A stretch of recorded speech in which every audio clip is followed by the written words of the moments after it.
Hola chicos, saludos a todos. Vamos a dar comienzo a la actividad del día de hoy.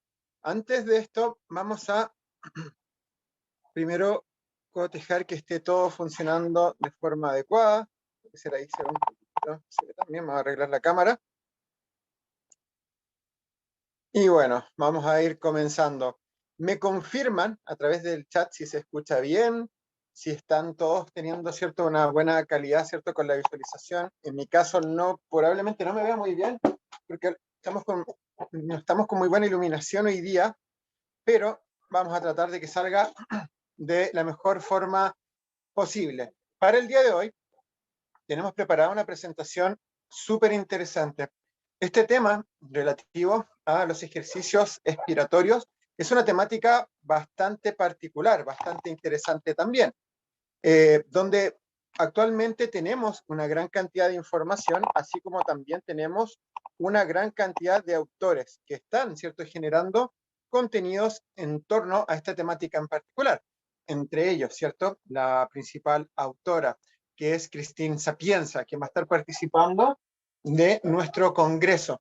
Trabajamos mucho para que ella estuviera presente en este congreso, nos costó bastante, ¿cierto?, poder contactarla, pero tenemos una interesantísima participación de parte de ella. Ya estamos trabajando también con las temáticas que ella va a estar abordando relativas, ¿cierto?, a este tipo de estrategias. Y también, de forma conjunta, incluimos a una segunda profesional de Estados Unidos, llamada Brooke Richardson. Ella es una increíble profesional, también está preparando dos presentaciones bastante interesantes para el Congreso. Y una de ellas, ¿cierto?, se aboca a esta temática, a los ejercicios de fortalecimiento expiratorio aplicados a la intervención de deglución. Así que tenemos una perspectiva bastante interesante en términos del análisis de este tipo de estrategias y también un componente muy particular en términos de los mecanismos subyacentes a su uso, que es un aspecto bastante interesante de integrar.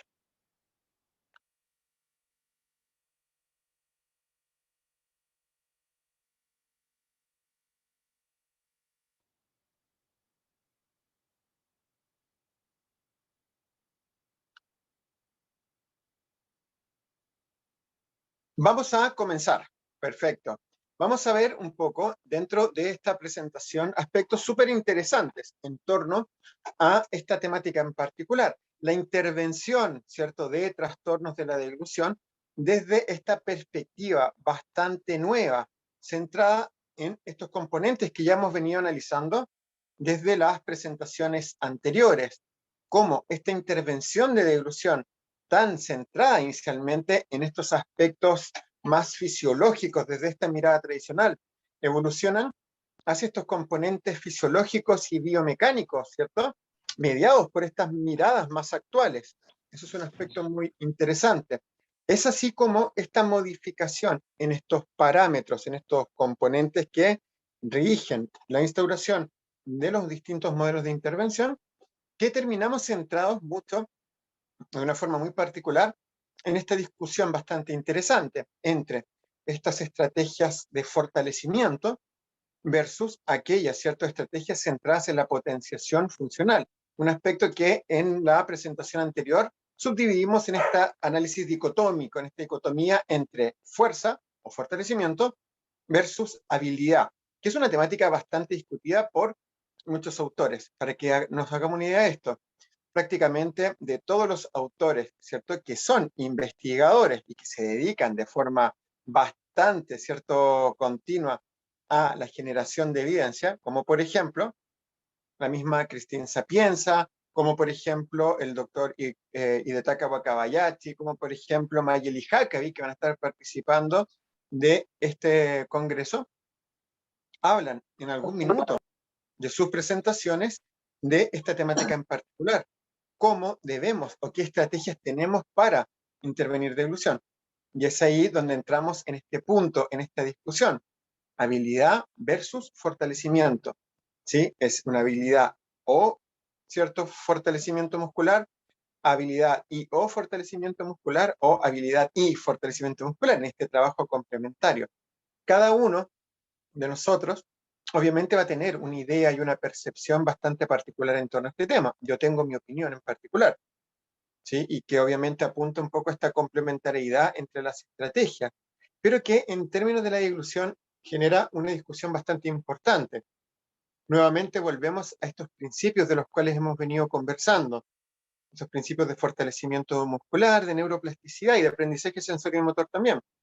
Cuando hablamos de estas conceptualizaciones, empiezan a aparecer de forma bastante continua algunos componentes, como este concepto de carga, sobrecarga, progresión, es decir, la intensidad. Aparece este concepto de especificidad y aparece un concepto global también bastante interesante que es la transferencia. ¿A qué hacemos referencia con la transferencia? Básicamente a la capacidad que podemos tener mediante el uso de una estrategia en particular de generar potenciaciones en otros sistemas o en otros tipos de habilidades. Un ejemplo muy interesante que en algún minuto le escuchamos, ¿cierto?, a algunos de nuestros profesores y que incluso creo que a Brooke Richardson también se lo escuchamos también dentro de alguna de sus presentaciones en algún minuto, es que, por ejemplo, en los años 90, bajo este concepto de transferencia, ya hemos hablado bastante de las cargas, bastante de la especificidad. Hablemos un poco de transferencia. En los años 90 se hablaba mucho de este concepto de transferencia. Y un muy buen ejemplo ocurría a un aspecto que es bastante anecdótico y que se tendió a referir mucho en algunas películas, sobre todo películas de Estados Unidos, donde los jugadores de fútbol americano a fines de los años 90 tendían a ser inscritos, los equipos los tendían a llevar a estudios de ballet, a estudiar ballet precisamente, con el fin de que estos movimientos, esta capacidad de elongación, estos movimientos, ¿cierto?, que iban a estar integrando, pudieran ser transferidos a una ejecución ya, ¿cierto?, más particular a nivel de la práctica del fútbol americano. Algo que a nivel de película se ve como algo anecdótico, pero que efectivamente se hacía. ¿Pensando en qué? Pensando precisamente en que si bien el ballet no tiene mucha relación con el fútbol americano, sí podría generar estos patrones de transferencia hacia este tipo de ejecución. Y es esto básicamente un componente bastante particular, ya que apunta en parte a este concepto de uso de estrategias no directas en términos de la deglución, es decir, estrategias que no involucran el acto deglutorio para potenciar la deglución. Un aspecto que a nivel, por lo menos, ¿cierto?, de este tipo de intervenciones centradas, ¿cierto?, en la deglución propiamente tal, han evidenciado, ¿cierto?, tener ciertos niveles de efectividad, a diferencia, por ejemplo, de aquellas estrategias relativas al habla, donde vemos que en el habla, obviamente, sabemos, ¿cierto?, ya de forma bastante fehaciente y con mucha evidencia, que el habla básicamente requiere tareas verbales. La deglución, al parecer, es un poco más inespecífica, tiende a responder también a tareas no deglutorias. Podemos pensar en este concepto de transferencia, mediado por algunos subtipos de tareas. Pero estas tareas en particular no solo se encuentran mediados por esta transferencia o esta posible, ¿cierto?, potenciación de la función deglutoria mediante la ejecución de una tarea no deglutoria, como los ejercicios de fortalecimiento expiratorio, como los ejercicios linguales isométricos, como el uso de la maniobra de Shakir, tareas aisladas, el uso también de la maniobra de Masako, presupone también este concepto de reactivación y potenciación funcional. Entonces, cuando entramos en esto, cuando entramos a este análisis, empiezan a entrar en juego ya un análisis mucho más particular y específico de componentes súper importantes que hemos visto de forma previa, pero que en este caso ya están, ¿cierto?, siendo reflejados en un protocolo de intervención. Y estos protocolos de intervención, dentro de los cuales destacan los de ejercicios linguales isométricos, los de fortalecimiento de la musculatura expiratoria, algunos protocolos particulares, ¿cierto?, como la Magnil Therapy, en el caso nuestro en Latinoamérica, el protocolo que desarrollamos nosotros, el modelo NMD, tienden a incluir este componente. Hay un aspecto muy particular en esto. Tenemos dos grandes ejemplos. Por ejemplo, dentro de la electroestimulación, tenemos, por ejemplo, la referencia en Estados Unidos hasta el año 2018, por ejemplo, Joan Robbins, en un libro, que hablaba de que desde el punto de vista motor del trabajo de la electroestimulación, un se veía muy bien aspectado el uso de la electroestimulación funcional, pero que a nivel de glutorio no había sido especificado aún, un aspecto que Bruno Guimaraes había desarrollado ya desde los años 90, probablemente la electroestimulación funcional aplicada a ilusión, mucho antes que Vitalsim, mucho antes que The Guardian, por ejemplo, que son las empresas que promueven este tipo de estrategias ya con un poco más de tecnología. A nivel de este tipo de protocolos, aún se centra la discusión en este componente de habilidad versus fortalecimiento, función versus fortalecimiento muscular, planteándose la ausencia de protocolos que posibiliten un trabajo inclusivo de todos estos componentes involucrados orientados a la función de glutorio. Para que lo tengamos un poco en cuenta, por ejemplo, cuando nosotros incluimos modelos como la Magnel Therapy o nuestro mismo modelo NME, que es un modelo de muy fácil acceso que se puede aplicar, podemos instaurar todos y cada uno de estos principios en la instauración, en la generación de protocolos de intervención objetivos, es decir, que nos permiten evaluar el rendimiento del usuario, generar cargas, sobrecargas, progresiones, aplicar toda esta evidencia en términos de repeticiones, de frecuencias, de tiempo, tanto con tareas deglutorias como con tareas no deglutorias. Es decir, hoy en día tenemos herramientas para aplicar esto desde las distintas perspectivas, para hacerlo complementario y objetivo. Y ese punto es muy importante, ya que nos posibilita tener esta visualización de que no siempre van o vamos a tener, ¿cierto?, a la mano las distintas, ciertas soluciones a las problemáticas, pero probablemente estas soluciones ya estén. Voy a dar un ejemplo no totalmente no deglutorio. Para la generación de algunos de nuestros proyectos, nos pasa muchas veces que estamos buscando gente que nos ayude, nos cobran muy caro, etcétera, y nos hemos dado cuenta a lo largo del tiempo que hoy día todo está hecho. Y todo lo podemos hacer, existen páginas web para todos. Con la ilusión pasa lo mismo. Todo probablemente está hecho, todo está disponible, pero podemos llegar, ¿cierto?, a encontrarlo y ver la forma de hacerlo de forma mucho más simple. A nivel de la inclusión de estos principios, nosotros lo tenemos, lo hemos desarrollado. Y ojo en esto, busquemos información, busquen desarrollar también, busquen incluir, analizar estos protocolos para poder llevarlos a cabo. En mi caso en particular, yo no siento, y esto nos han preguntado muchas veces, yo personalmente no siento que el desarrollo del modelo NMD sea algo mío o algo nuestro, ¿sí? Puede que lo hayamos estudiado, hayamos generado una presentación de un modelo en particular, una aplicación clínica, etcétera, sí, eso está. Pero cuando uno lo analiza en detalle, el modelo NMD es básicamente una muy buena, ¿cierto?, inclusión clínica o uso clínico de la evidencia disponible, de muchas herramientas. El modelo NMD surge del análisis de los ejercicios linguales isométricos y sus protocolos, sobre todo los del equipo A, IOP, Solvo, Strong, los protocolos de fortalecimiento de la musculatura respiratoria, que particularmente tenían bases conceptuales y metodológicas bastante parecidas.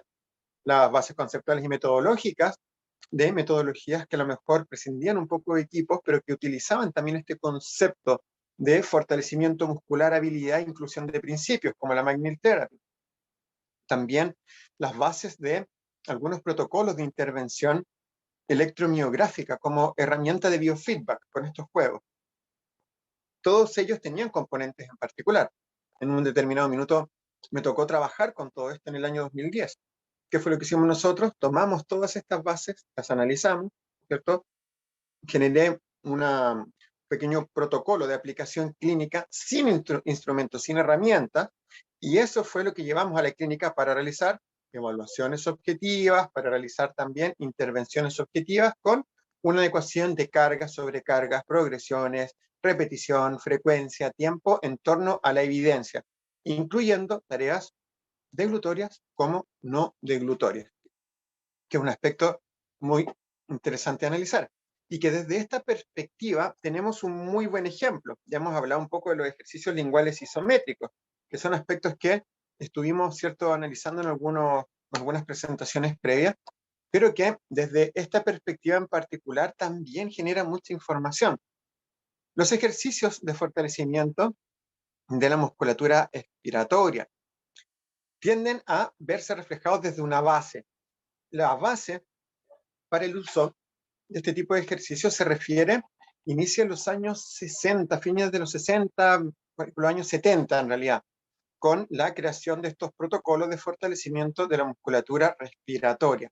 Es decir, son programas de fortalecimiento centrados en tareas contra resistencia que se abocaban a potenciar la musculatura respiratoria desde el punto de vista de la musculatura inspiratoria y la musculatura expiratoria. Y que tal como lo estamos viendo referido en esta publicación en particular que tenemos citada en la imagen, desde el punto de vista del fortalecimiento global de la musculatura respiratoria, este tipo de protocolos evidenció patrones significativos de fortalecimiento y de resistencia, de potenciación de la resistencia respiratoria en diversos ciertos sujetos, con disminución de la disnea en reposo y también durante la actividad física, mejorando también el rendimiento a nivel deportivo.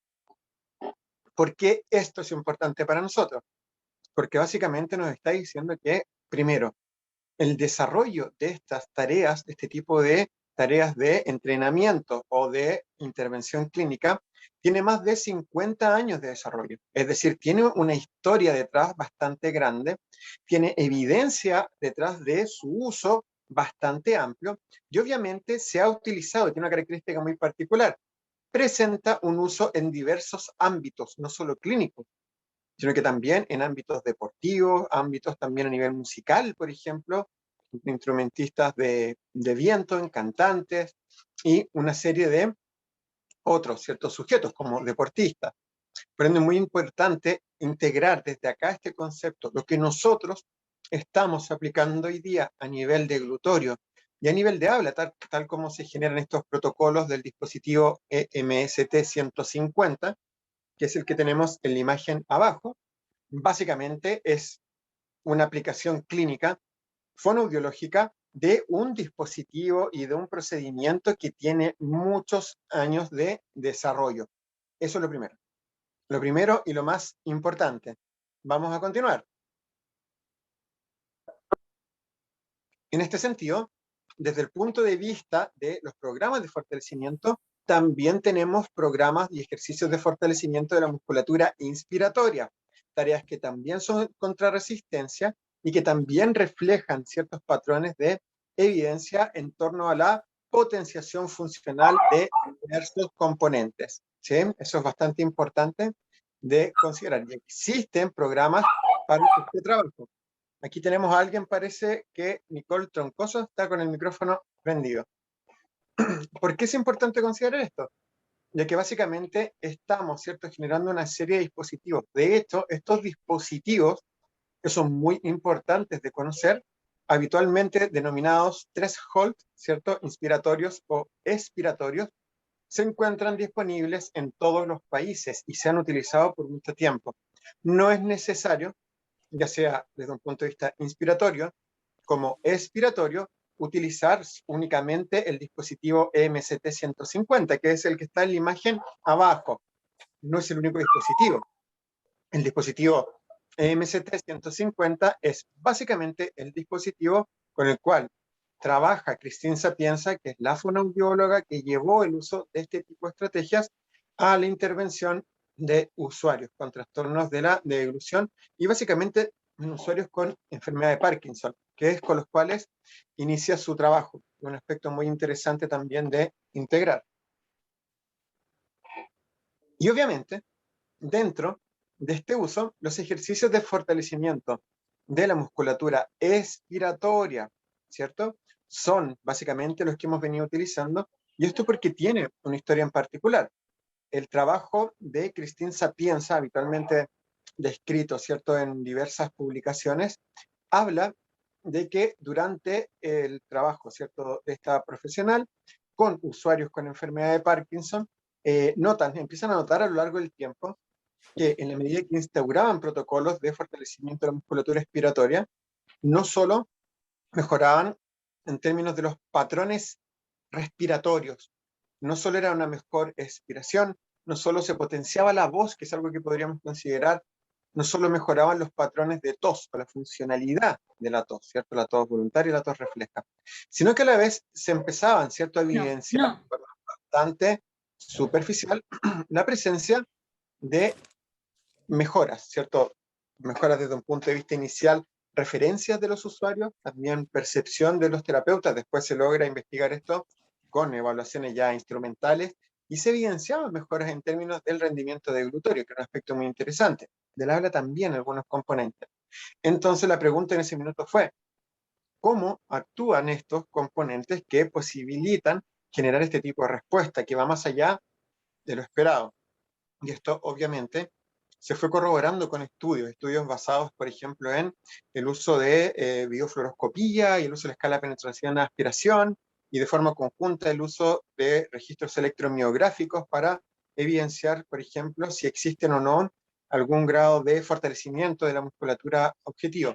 De esa forma se fue evidenciando que los ejercicios de fortalecimiento de la musculatura expiratoria mediante su instauración no solo generan un fortalecimiento de la musculatura respiratoria, sino que generan patrones de contracción conjunta de muchos componentes musculares, entre ellos el músculo orbicular de los labios, buccinador, el velo del paladar, constrictor faríngeo superior, algunos músculos ciertos laríngeos que se activan de forma conjunta con la ejecución de esta tarea contra resistencia. Y luego se logra establecer que los patrones de activación en precisamente este tipo de musculatura podrían tener esta transferencia hacia la deglución. Y esa es la base por la cual se utiliza este tipo de ejercicio. Un tipo de ejercicio que, tal como decíamos, tiene un amplio uso. Estamos hablando de deportistas, músicos, en sujetos normales, por ejemplo. Por ejemplo, un aspecto muy interesante que lo hemos visto muy referido a la actualidad, en el trabajo preventivo en adultos mayores, ¿sí? Buscando potenciar, generando estos programas de prevención, basándonos también en el uso de este tipo de tareas. Hay referencias, por ejemplo, en eh, programas más ligados a la presbifagia, ¿cierto? O incluso, de forma más global, a la sarcopenia y al aumento de la actividad con un fin preventivo para evitar este tipo de manifestaciones. Se habla mucho del uso de este tipo de programas y que desde el punto de vista del trabajo cierto fonoaudiológico, abordándolo o integrándolo a este trabajo muscular, ¿cierto? Para potenciar la actividad de la musculatura orofacial, mucha referencia de ejercicios iguales isométricos y ejercicios de fortalecimiento de la musculatura expiratoria por esta transferencia que tiene este tipo de tareas. Y que en términos de los ejercicios de la musculatura respiratoria en general, tiende a ser referido en términos de su uso en muchos tipos de poblaciones, desde deportistas profesionales como nadadores, buzos, sujetos que hacen apnea, triatletas para mejorar su capacidad, ¿cierto? Hasta músicos, hasta los sujetos normales, hasta también un ambiente, un componente o a sujetos de carácter o de índole más clínica, con el fin de aumentar esta capacidad ventilatoria, tal como ocurre en estos procesos de recuperación de los usuarios, ¿cierto? Que han pasado por unidades de paciente críticos, que han estado, ¿cierto?, intubados, o que han estado, ¿cierto?, en algún periodo con ventilación mecánica, en esta evolución, ¿cierto?, en este contexto hospitalario. Cuando empiezan a reflejar mejores rendimientos, en algún punto se llega a trabajar con esto. ¿Cuál es la característica con este? ¿Cuál es el punto? Que acá hay algo importante. Primero, no solo lo respiratorio puede ser intervenido con esto. Tenemos, por ejemplo, usuarios con alteraciones neurológicas, donde en términos de la capacidad ventilatoria, la tos, el habla, la deglución, este tipo de tareas podrían ser bastante efectivas. ¿Cuál sería la modificación? Básicamente que el habla requiere de otro tipo de contextualización para la instauración de esta tarea en particular. Y un segundo punto que es muy importante también se relaciona con el protocolo. Acá tenemos dos requerimientos. El primero de ellos es que antes de instaurar este tipo de protocolos, tenemos que tener una adecuada asesoría. Si es que no tenemos un acabado conocimiento de todos estos componentes asociados, ¿cierto?, al trabajo o al fortalecimiento respiratorio, por parte del equipo que sí tiene este conocimiento. Y acá es donde entran en juego los conocimientos de muchos profesionales, fisioterapeutas, kinesiólogos, que son los que habitualmente toman, ¿cierto?, este tipo de rehabilitación desde el punto de vista respiratorio en este tipo de usuarios. Eso es lo primero. En segundo lugar, una vez que aplicamos estos protocolos, debemos recordar también que tienen procedimientos de evaluación bastante específicos.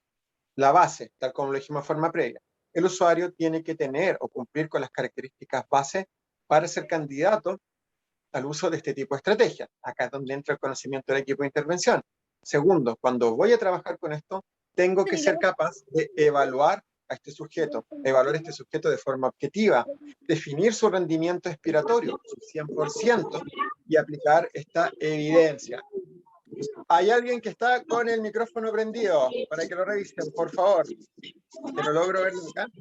Sí, mejor vea. Revisar. Carolina Paredes, por favor. Ahí sí. Entonces, volviendo a nuestra temática. Siempre hay alguien a que se le activa el audio en la mitad de las presentaciones. Cuando nosotros nos situamos en este contexto clínico, cuando ya tenemos este requerimiento cubierto de este candidato al uso de este tipo de estrategia, mediante el conocimiento también de los otros profesionales del equipo, viene un segundo punto que es muy importante. Tengo que evaluar, tengo que tener la capacidad de hacer esto, tengo que tener la capacidad de aplicar esta evidencia. Y es acá donde entra en juego nuestro conocimiento, en el cual desde mi perspectiva particular, si bien sabemos que los equipos o dispositivos MST, como el dispositivo MST-150, el cual se vende de forma libre, por ejemplo en Estados Unidos en las farmacias, o sea, no es necesaria una indicación médica ni un trabajo de un profesional en particular. Uno puede ir, comprarlo, leer las instrucciones y utilizarlo. Pero desde un punto de vista clínico, creo yo que se necesita este conocimiento. Muchas veces, por ejemplo, cuando se da la indicación de este tipo de dispositivos, tenemos algunos dispositivos que no manejan, ¿cierto?, como unidad de medición los centímetros de agua que tiene el dispositivo MST. Vamos a hablar un poco del protocolo después. Y manejan una escala ordinal de 1 a 10. Esto es un poco más inespecífico. Cuando yo tengo los centímetros de agua, puedo tener una evaluación un poco más objetiva. Esto cuando lo han visto, por ejemplo, algunos fisioterapeutas o kinesiólogos lo miran un poco de reojo, no le ven muchos resultados, ¿cierto? O piensan que no tenemos mucho conocimiento de este tipo de trabajo. Por ende, tenemos que tener este sustento teórico detrás. Hoy en día tenemos literatura. Probablemente cuesta un poco acceder a ella por el valor, pero si lo miramos desde un punto de vista más técnico, podemos tener acceso a más información respecto a la que teníamos antes. Por ejemplo, cuando empezamos a trabajar con el modelo NMD, una semana atrás nos apareció una publicación. Nosotros partimos trabajando con esto el año 2010. El año 2010, para que nos contextualicemos, hasta el año 2014 no existían equipos IoT en Latinoamérica, no existían equipos MST desde el punto de vista del uso fonoaudiológico en Latinoamérica, y cuando estábamos trabajando en ese minuto no teníamos mucha información. Hoy en día tenemos libros, tenemos cursos, tenemos mucha información en torno a ellos, y como mínimo debiéramos comprender desde las bases conceptuales, la incidencia biomecánica y la metodología detrás de ellos, para poder interactuar también de mejor forma con el equipo de intervención. Acá tenemos una pregunta interesante. ¿Por qué tenemos que fortalecer la musculatura expiratoria? ¿Cierto? Primero, el primer componente es que la musculatura abdominal y los intercostales internos, ¿cierto?, que tienden a ser los objetivos, la musculatura objetivo de este tipo de trabajo, se ven beneficiados por este tipo de programas. Primero, porque son musculoesqueléticos, y segundo, porque obviamente tienen o tienden a presentar una distribución de fibras musculares bastante similar en términos de las fibras tipo 1, 2A. Debemos recordar también que la musculatura, ¿cierto?, asociada al habla y la deglución, también, ¿cierto?, tiende a presentar también el músculo esquelético, también tiene estas fibras tipo 1, 2A y 2B, donde predominantemente a nivel del habla y la deglución se tienden a activar estas fibras tipo 1 y predominantemente las fibras tipo 2A. ¿Qué es lo que buscamos con esto? Cualquier tipo de actividad muscular va a requerir de ciertos patrones de activación bastante específicos para que este trabajo sea significativo y estas fibras musculares se recluten, activen y generen un grado de potenciación y fortalecimiento. Eso desde el punto de vista de por qué fortalecer. necesitamos realizar algún tipo de tarea. ¿Cuál es el problema con este tipo de tareas?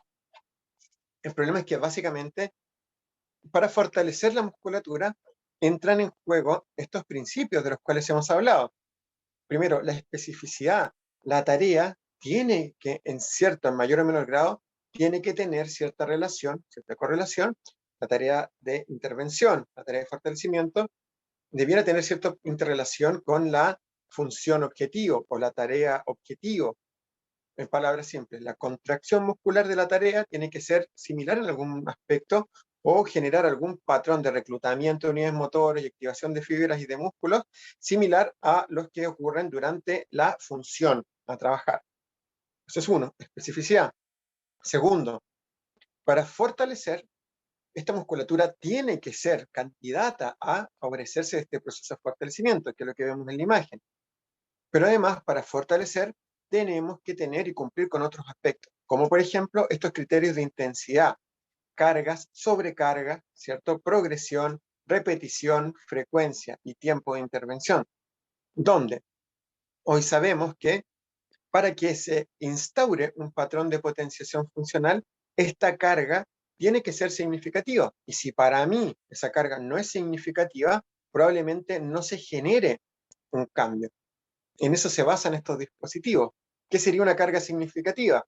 Por ejemplo, si yo, ¿cierto?, logro generar una presión lingual, ¿cierto?, de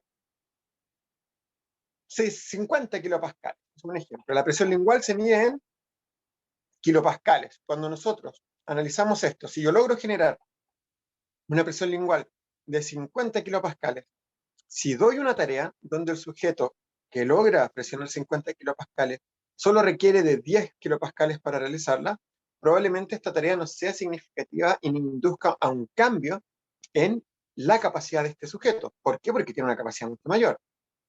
Otro ejemplo, si este sujeto que logra presionar 50 kilopascales solo ejecuta una sola ejecución, solo realiza una sola ejecución, una presión de 50 kilopascales probablemente tampoco sea tan significativo.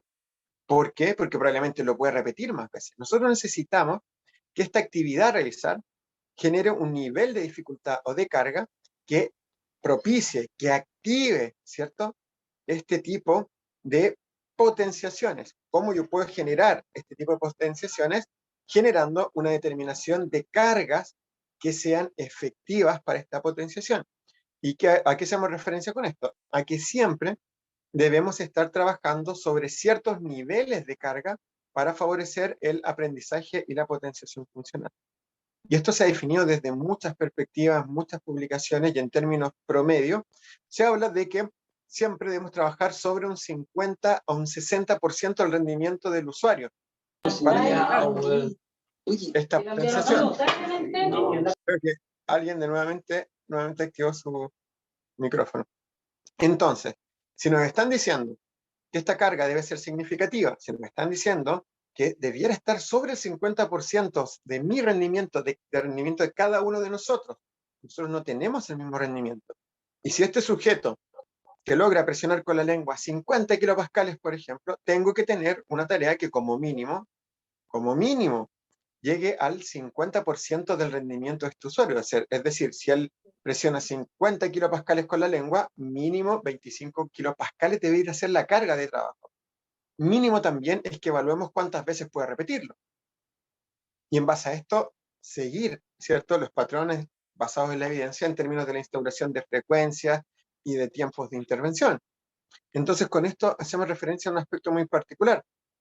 Los ejercicios de fortalecimiento de la musculatura respiratoria, al igual que los ejercicios, ¿cierto?, centrados en la ejecución de ejercicios linguales isométricos, por ejemplo, siguen la evidencia internacional y la evidencia histórica en términos de la estructuración de programas de intervención basados en programas de fortalecimiento, donde tenemos una clara definición de objetivos, de dinámicas musculares, de cargas, sobrecargas. De nuevo, un segundito. Ahí está. Ahora sí, de cargas, sobrecargas, progresiones, también repeticiones, frecuencias y de tiempo de intervención. Un aspecto que hablamos en la charla previa, pero que es muy importante también, ya que desde este punto de vista, la carga es un aspecto muy importante para poder generar este cambio. Y es acá donde se integra también este tipo de tareas, este tipo de ejercicios de fortalecimiento respiratorio. Es decir, integran objetividad, podríamos incluir un cuarto componente, tarea contra resistencia, es muy interesante, siempre son tareas contra resistencia de un dispositivo o del agua, tal como vemos en la imagen adjunta. Objetividad, siempre se evalúa de forma objetiva, siempre se trabaja con una intensidad. Miren acá, los protocolos de fuerza o de fortalecimiento respiratorio tienen habitualmente cargas que fluctúan entre un 70 a un 90%. Por ejemplo, el equipo EMST 150 trabaja de base y de forma estándar con el 75% del rendimiento del usuario. El protocolo ahí varía. En algunos tiene más carga, en otros menos carga. Depende un poco de la línea que queramos seguir. Esto también lo hablamos la semana pasada, pero puedo decir, mi protocolo evidenciado tener muy buenos resultados en 4 semanas. Un programa intensivo de recuperación de la dilución. Perfecto. Pero ese programa intensivo para la recuperación o potenciación funcional de glutoria va a ser, ¿cierto?, así de efectivo solo para sujetos que toleren, en términos de la fatiga, ese nivel de carga. ¿Por qué? Porque tenemos evidencia en términos del tiempo. Tiempos acotados, 4 o 5 semanas, una frecuencia casi diaria de trabajo, con muchas repeticiones y muchas series al día. Y hay usuarios neurológicos que no toleran ese tipo de cargas en términos de la respuesta que pueden tener. Otros protocolos, como los protocolos tipo IOP, hablan de una evidencia a nivel histórico de trabajos centrados en 8 semanas, con tiempos de descanso, casi un trabajo día por medio. Ese trabajo día por medio, es decir, con trabajos 3 veces por semana aproximadamente, dejando un día de descanso entre medio, tiene una evidencia bastante interesante. 8 semanas, trabajo 3 o 4 veces por semana, día por medio, y obviamente trabajando en base a un ajuste hacia los principios de aprendizaje sensoriomotor, con muchas tareas por objetivo. Por ende, en vez de trabajar, por ejemplo, el fortalecimiento de la musculatura suprayoidea con una sola tarea, con 3 series en un bloque, 3 sets de 10 repeticiones de ejercicios isométricos expiratorios. Hoy en día la evidencia nos dice lo contrario, nos dice variabilidad. Por ese objetivo vamos a tener a lo mejor una serie, pero de 3 tareas distintas. Entonces voy a fortalecer la musculatura suprayoidea ejecutando un ejercicio lingual isométrico, una serie, con las repeticiones que el sujeto puede hacer con ese 50 o 60% que él, ¿cierto?, presenta dentro de mi evaluación objetiva. Puedo hacer una segunda tarea con una tarea directa, involucrando la maniobra de Mendelssohn.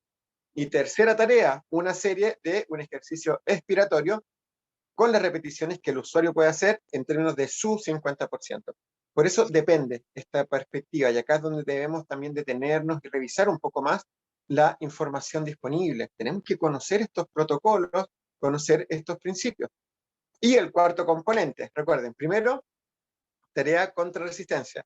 Segundo, tarea objetiva, evaluada objetivamente, intervención objetiva, definición de intensidad, carga, sobrecarga, progresión, repetición, frecuencia, tiempo.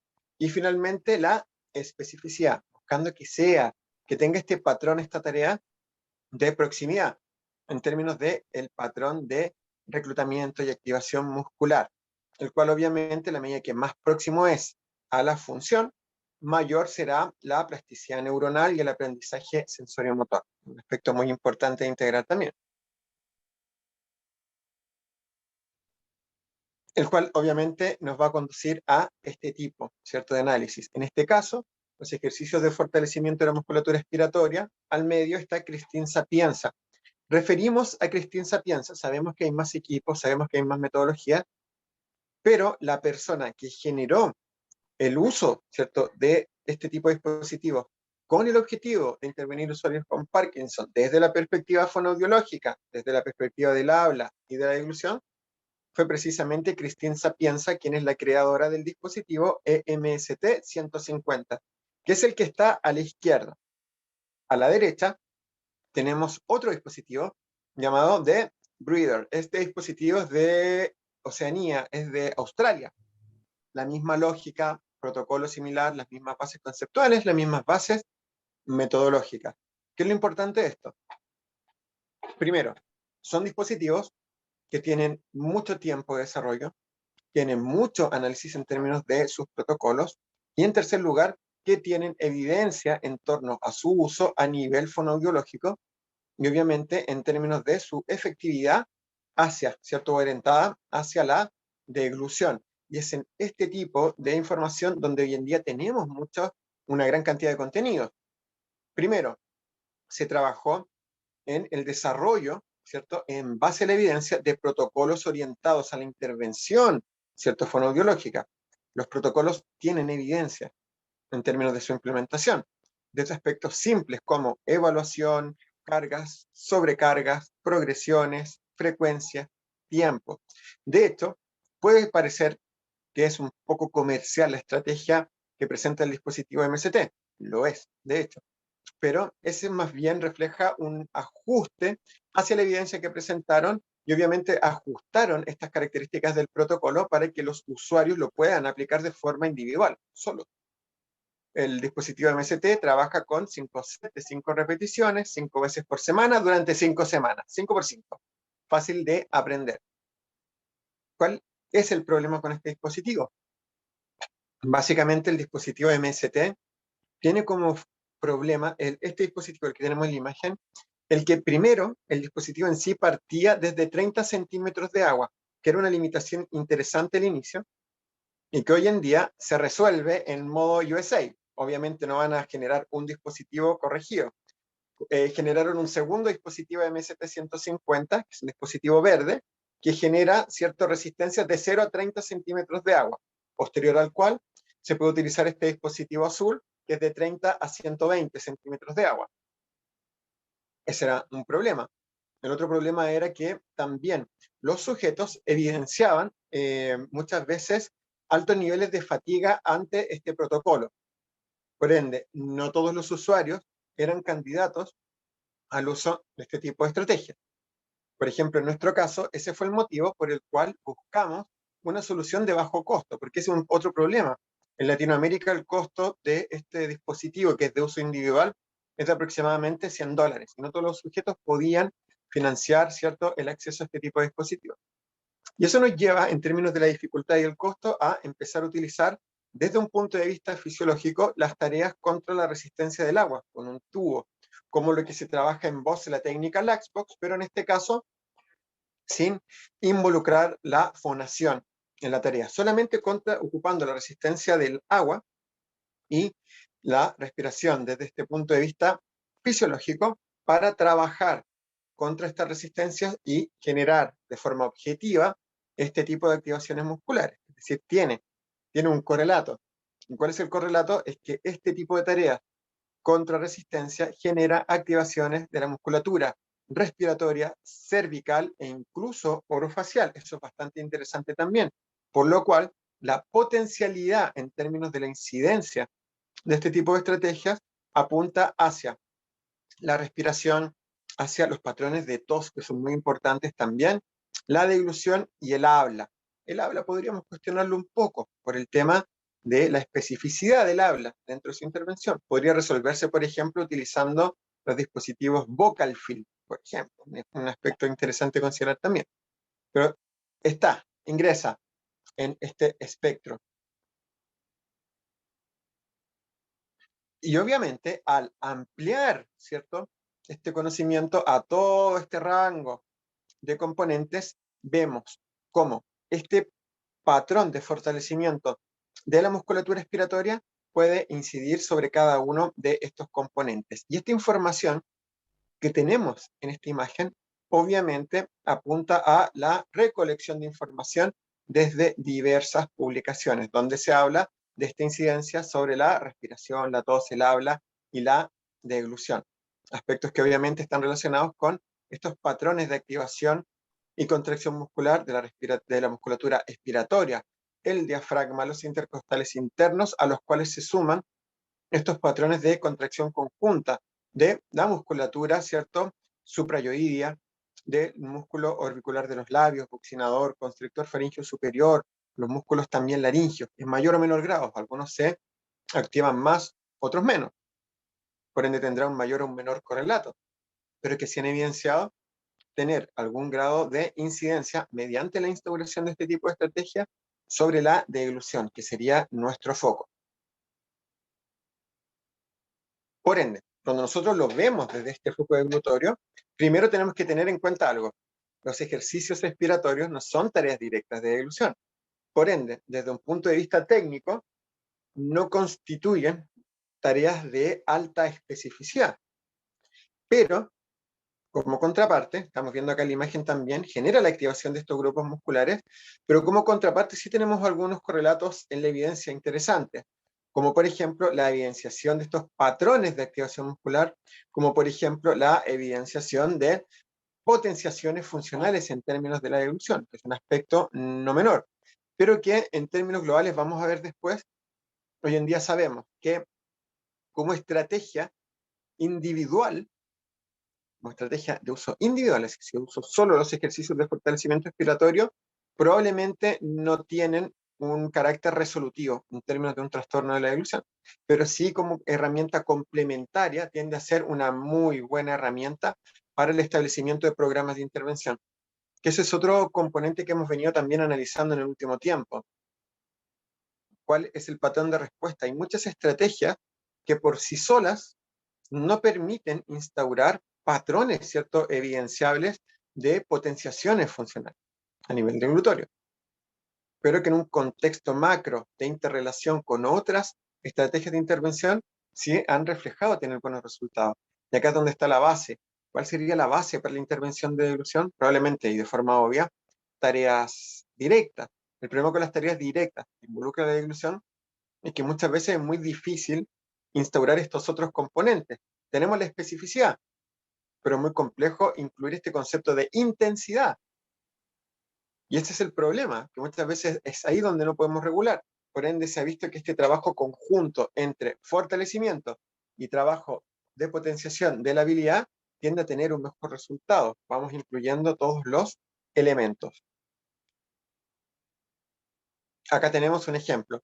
Esta investigación de Hutchison, ahí tratamos de invitarla, pero no pudimos contactarla para el congreso, analiza un poco estos componentes de ejecución propiamente tal, que es lo que estamos viendo en la imagen, de la tarea tipo EMST y los patrones asociados de contracción, ¿cierto? Patrones de contracción a nivel del paladar blando, a nivel de la musculatura suprayoidea. ¿Qué es lo que estamos viendo acá? En la imagen arriba, estos son los patrones de contracción y a la derecha también, ¿cierto? La manometría. Al deglutir 10 cc de agua, tenemos una tarea, ¿cierto? Una tarea no expiratoria contra resistencia, es decir, una tarea, ¿cierto? Eh, de comparación con el análisis, ¿cierto? De la tarea, ¿cierto? Expiratoria propiamente tal. Tenemos en el tercer punto el ejercicio contra resistencia al 50%, abajo al 70%, y obviamente, ¿cierto? Abajo, ¿cierto? Esta correlación. ¿Qué es lo que nosotros vamos a ver acá? Vemos cómo cuando instauramos estos patrones, primero, hay algo que tenemos que tener claro desde el punto de vista de la especificidad. El patrón de contracción, si bien se replica cuando realizamos esta tarea expiratoria a nivel del paladar blando, a nivel de la musculatura suprayoidea, es totalmente distinto tanto en términos manométricos como en términos electromiográficos. Eso se logra ver en la imagen. Pero sí hay algo importante. Se genera activación. Y esa activación es bastante importante también. Y por ende, esta activación y esta gran activación y esta gran carga podría presuponer una potenciación de estos grupos musculares y obviamente una transferencia hacia la deglución. Es un aspecto interesante que se propone. Algo que también se replica. Parece que a alguien se le prendió de nuevo el micrófono. Vamos a revisar acá. Ya no, ¿y por qué no viajas de mañana, no a esta hora? Veamos. Por favor, tu micrófono. Muy bien.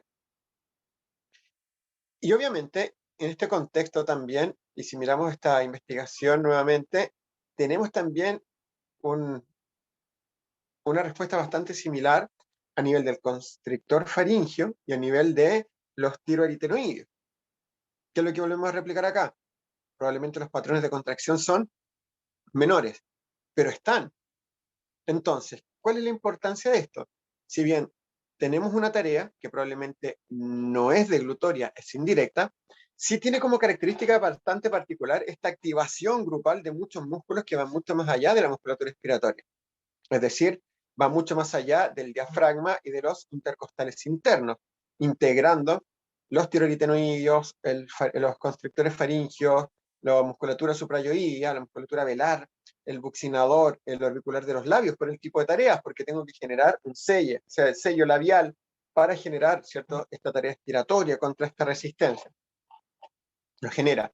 Si a esto yo le incluyo un protocolo de evaluación objetivo y un trabajo objetivo en términos también de la inclusión de la evidencia para estos programas de fortalecimiento, cargas, sobrecargas, progresiones, repeticiones, frecuencias, tiempo, voy a estar generando un patrón de ejercitación que va a permitir efectivamente fortalecer esta musculatura.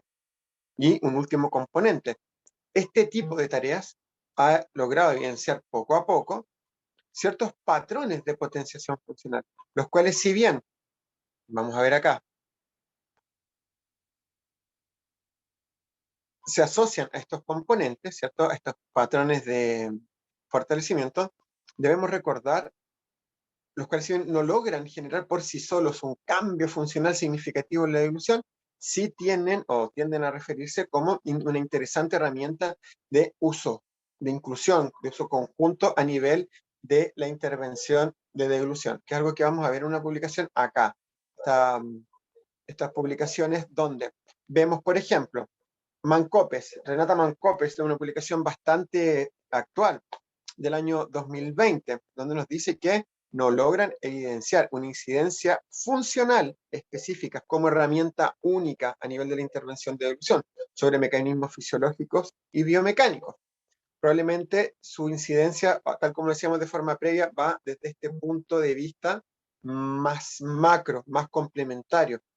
Pero esto también lo podemos ver desde el otro punto de vista, cuando nosotros tenemos estos protocolos de intervención de deglución de alta variabilidad, es decir, muchas tareas por objetivo, sí tiende a ser bastante favorecedor esta variabilidad de tareas, y la inclusión de este tipo de tareas es súper interesante, porque, por ejemplo, muchas veces nos situamos en la ejecución de algunas tareas de alta carga, como la maniobra de Shakir, que es fácil de implementar, el setar, que es básicamente la maniobra de Shakir en sedente contra la resistencia de un balón o un dispositivo, como los ejercicios linguales isométricos, los cuales si empezamos a analizar tienen altas cargas, y muchas veces, al menos en nuestra práctica clínica, nos ha favorecido mucho trabajar intercalando los ejercicios expiratorios entre tareas de alta carga.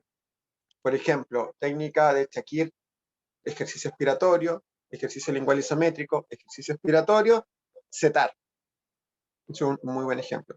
Y en ese contexto también ese cambio de foco en los grupos musculares permite ir trabajando sobre esta musculatura objetivo, la musculatura suprayoidea, por ejemplo, desde distintos focos. Primero lingual, segundo expiratorio, tercero musculatura cervical con la técnica de Shakir, por ejemplo. Un ejemplo bastante bueno. Y en ese contexto ha servido, ¿cierto? Ha instaurado un patrón bastante bueno de respuesta. Esto también debemos recordar en la imagen que nos está presentando una investigación, ¿cierto? Que si bien es una revisión sistemática, Renata Mancopes, bastante buena, nos presenta esa visión de esta investigación. A mi parecer personal, yo coincido un poco con la visión de Renata, viendo la evidencia, buscando toda la información en torno a este tipo de dispositivos. No creo que por sí solo sean una tarea resolutiva en términos de la alteración de deglución, pero sí son una muy buena herramienta complementaria que debemos integrar y que no solo podemos ejecutar mediante el uso de dispositivos como los dispositivos MST, sino que también podemos trabajar desde lo que vemos en el video, ejercicios contra la resistencia del agua. Ahora, ¿cuándo?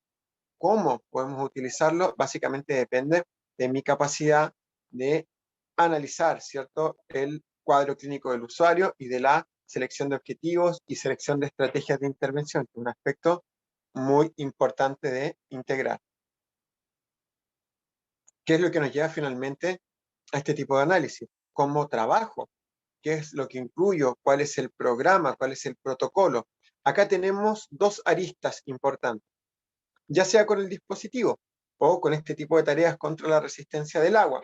Tenemos que tener nuevamente, una base conceptual.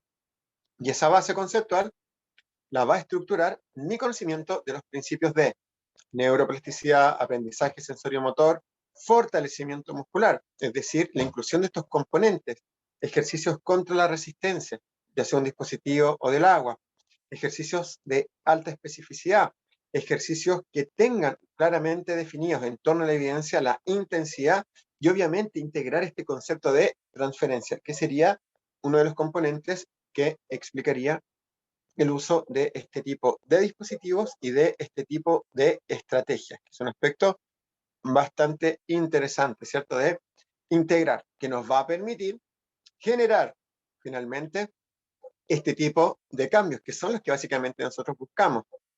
Cambios conductuales, es decir, cambios que generen o que conduzcan más allá del fortalecimiento a cambios en esta subfunción o función objetivo.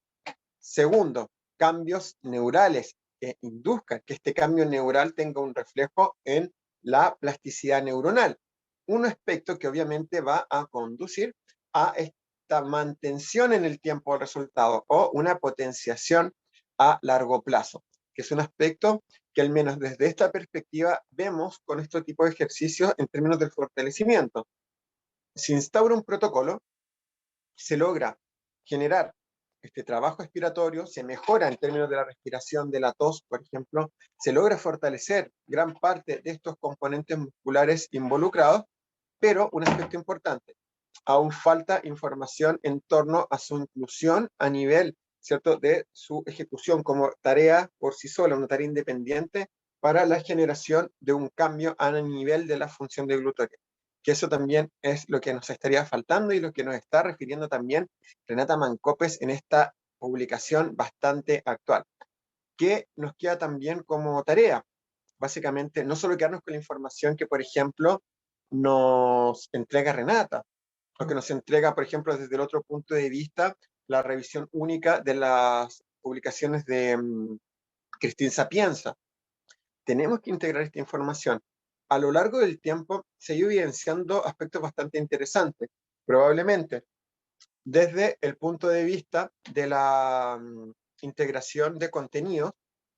eh, Debemos integrar este aspecto asociado a que la evidencia a nivel de este tipo de tareas ha ido aumentando. Primero, parte con estas potenciaciones funcionales en usuarios con Parkinson. Luego, se logra establecer programas de intervención basados en esta evidencia, centrados en esta estructura. Luego se logra ampliar el uso de estas estrategias y evidenciar resultados positivos a nivel de otros grupos, de otras poblaciones. Se fijan, es un aspecto importante. Cuando se amplía a otras poblaciones, se empieza a evidenciar este componente asociado a el fortalecimiento. Y es en ese sentido, que debemos ir también integrando la evidencia actual en términos de este tipo de estrategia. A mi parecer, una estrategia que aún, ¿cierto?, por sí sola no explicaría o no se relacionaría con una potenciación en términos de la funcionalidad propiamente tal de la evolución.